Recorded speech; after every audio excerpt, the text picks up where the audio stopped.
looking at so intently? Comments. That face says it's not fun comments. No, they're actually good. It's just 3 different people asked basically the same question in 3 completely different ways. Which was... How do I talk to people who feel difficult? One person said, I can talk to warm people easily, but direct people make me shut down. Another said, I never know what to say to quiet people. And another one said, why do some conversations flow immediately and others feel heavy from the first second? That is such a good question. Isn't it? Because it's not really, how do I talk more? It's, how do I talk differently depending on who's in front of me? Yes, which is a much smarter question. Exactly. And I think that's where a lot of people get stuck. They find one version of themselves that works in one kind of conversation, and then they try to use that exact same version everywhere. Yes, and then they think the problem is confidence. When actually the problem is range. Oh, that's good. Thank you. No, seriously, that's the episode. People think talking to anyone means being naturally charming.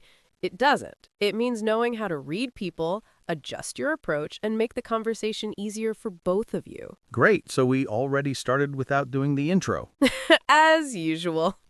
Hey everyone, welcome back to the English Fluency Podcast. I'm Molly. And I'm Matt. And today we're talking about a topic almost everyone wants help with, how to talk to anyone. Which sounds huge. It does sound huge. And maybe slightly impossible. A little dramatic, but yes.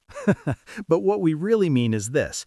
How do you walk into different conversations with different kinds of people and still sound natural, clear, warm, and like yourself? Because this is not about becoming fake. It's not about collecting weird communication hacks. It's about becoming more flexible, more observant, and more socially fluent. And that matters in English, too, because good communication is not just vocabulary.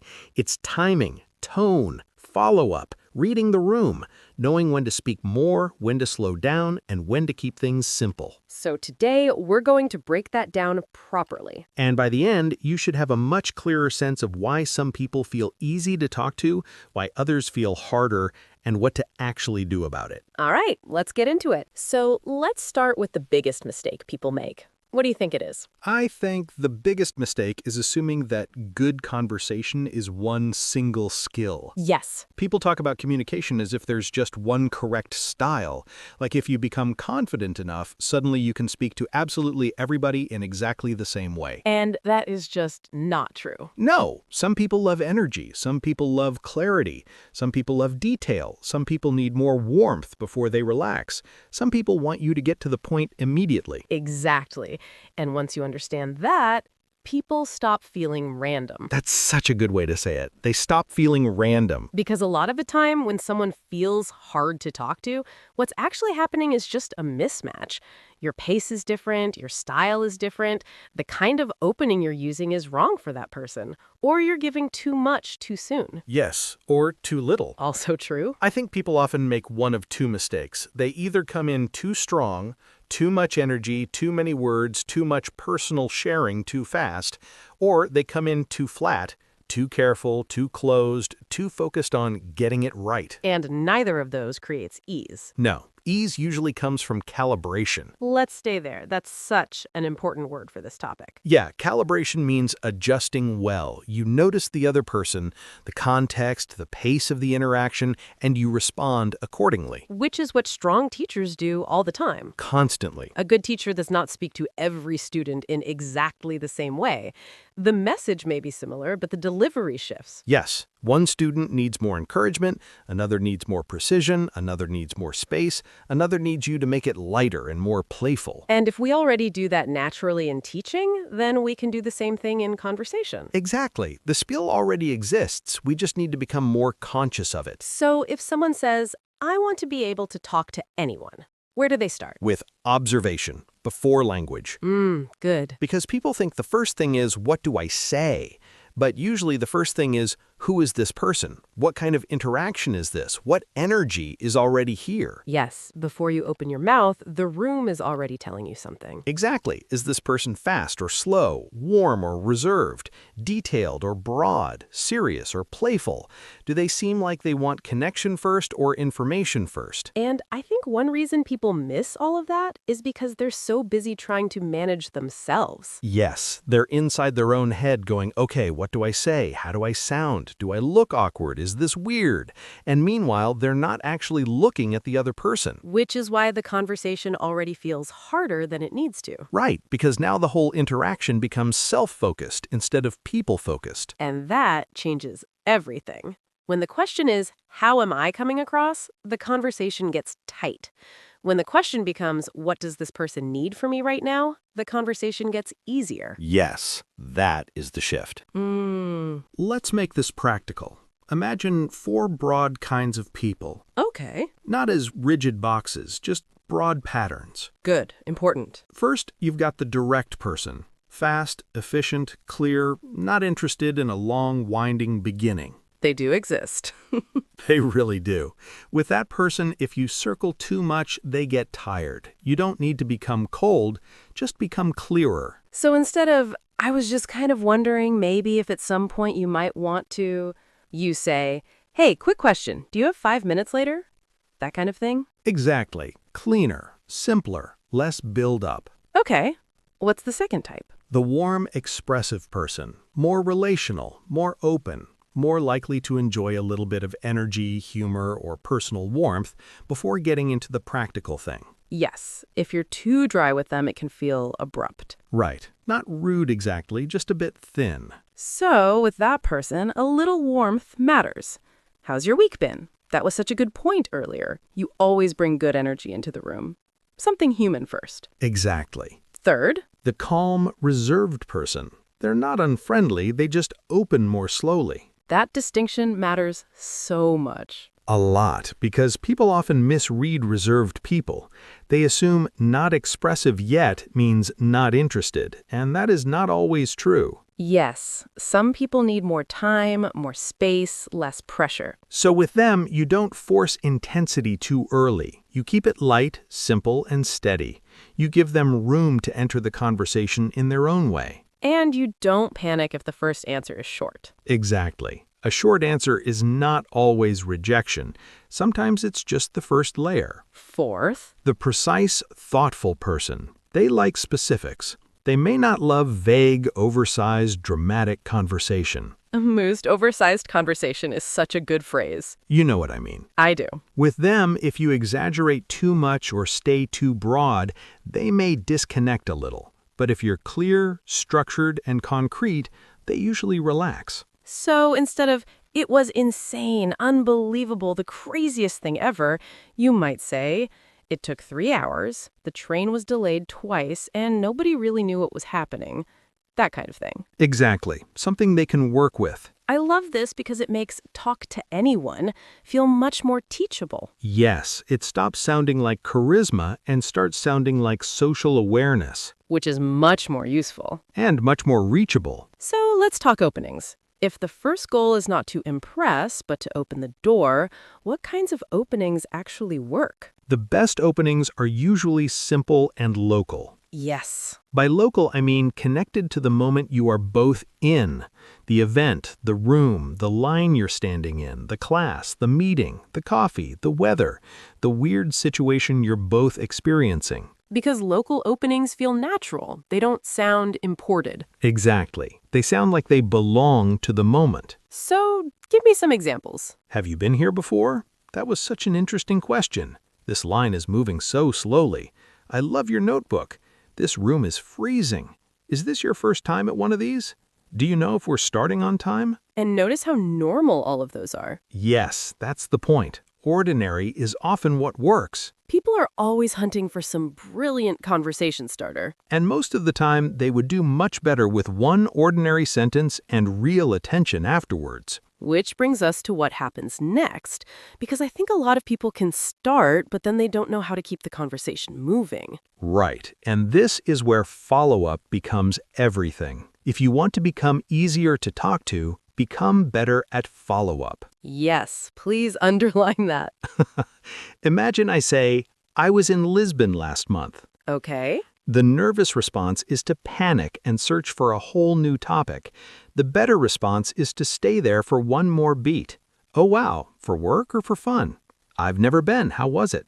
What was your favorite part?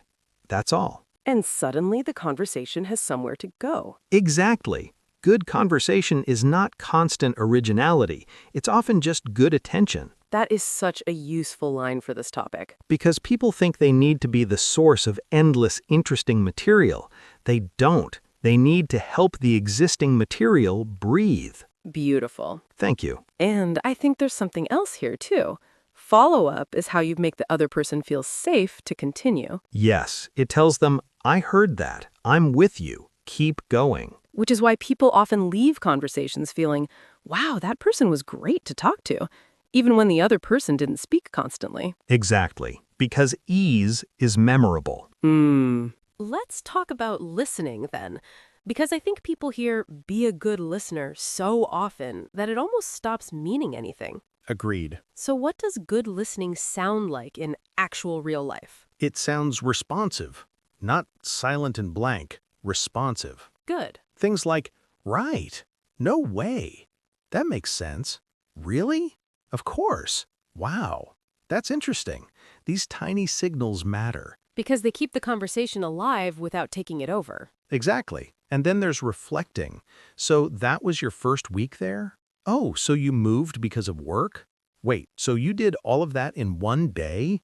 That kind of thing. Which proves you're actually following. Yes, and then clarifying questions. What was that like? How did that happen? Did you enjoy it? Was that difficult? Simple, natural, very effective. And the other thing good listeners do is they don't rush to make everything about themselves. Yes. That is such a common way conversations get cut short. Someone shares something and the response is so fast, so personal, so self-directed that the original moment just disappears. Right. You can relate without hijacking. Exactly. You don't have to say, that reminds me of my whole life story. Sometimes, oh, wow, what was that like for you is much better. And ironically, that often makes people more curious about you, too. Yes, because you're creating a good rhythm instead of breaking it. We should also talk about something people almost never include in how to talk to anyone, but it matters a lot. Ending well? Ending well. Yes. Because some people know how to start. Some people even know how to build a nice rhythm, but when the conversation naturally reaches its end, they don't know how to leave cleanly. And then they either disappear awkwardly or stay too long. Exactly. A good ending is simple, friendly, clear, not dramatic. So what does that sound like? It was really nice talking to you. I'm going to grab a coffee, but I'm glad we talked. I should go say hi to someone, but this was lovely. Enjoy the rest of your evening. That kind of thing. Which is so much easier than the weird half-leaving people sometimes do. The drifting body language. Exactly. One foot turns away, then back again, then there's another sentence, then another sentence. Yes, a graceful exit is a skill. And part of confidence, too, actually. Definitely. Confident communicators know that ending warmly is just as important as starting well. So if we had to reduce the whole episode to one idea, what would it be? Talking to anyone is not about becoming one universally magnetic version of yourself. That's good. It's about learning to meet different people well, to notice more, force less, adjust your pace, ask better follow-ups, listen properly, and make the interaction easier for both people. Yes, that really is it. Because once you stop treating conversation like performance, it becomes much more teachable. And much more human. Exactly. All right, word tour time. Let's do it. These are the words and phrases from today that are genuinely useful if you want to talk to people more naturally. First, calibration. Calibration means adjusting your approach carefully to fit the person or situation in front of you. Example, good communicators use calibration instead of one style for everyone. Next, reserved. Reserved means quiet, private, or slower to open up. It does not automatically mean unfriendly. Example, she seemed reserved at first, but once she relaxed, she was lovely to talk to. Next, direct. Direct means clear, straightforward, and not full of unnecessary extra language. Example, he's very direct, so it helps to keep your message short and clear. Next phrase, read the room. To read the room means to notice the mood, energy, and social signals in a situation. Example, before making a joke, read the room. Next, follow up. A follow-up is the next question or comment that grows naturally from what someone just said. Example, good follow-up questions make conversations flow. Next, put someone at ease. To put someone at ease means to make them feel more comfortable and relaxed. Example, a smile and a simple opening question can put people at ease. Next, rapport.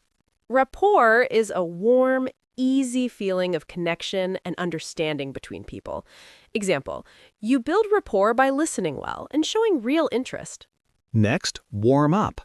To warm up means to become more open and comfortable over time. Example, he was quiet at first, but he warmed up after a few minutes. Next phrase, shared ground.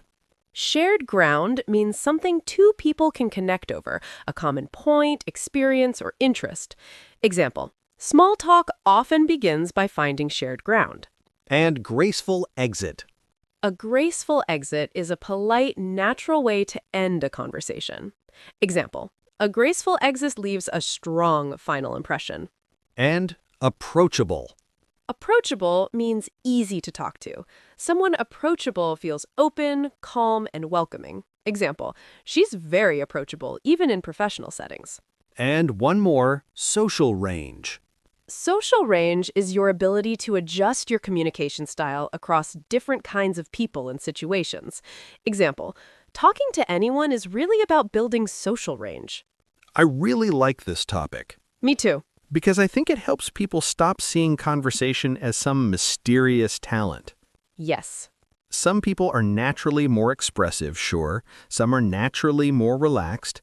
But a lot of what makes someone easy to talk to is learnable. Very learnable. You can learn to notice more. You can learn to open more simply. You can learn to follow up better. You can learn to listen in a way that makes people feel seen. You can learn to end with warmth instead of awkwardness. And that means talking to anyone is not really about becoming a different person. No, it's about becoming more flexible without losing yourself. Which is such a good definition of mature communication. There's our screenshot line. Maybe. So if you want something practical from today, take this with you. The next time you meet someone new, don't ask, how do I impress this person? Ask, what kind of conversation would make this easier for both of us? That question changes everything. It really does. This is Molly. And this is Matt. And you've been listening to the English Fluency Podcast. Take care of your English.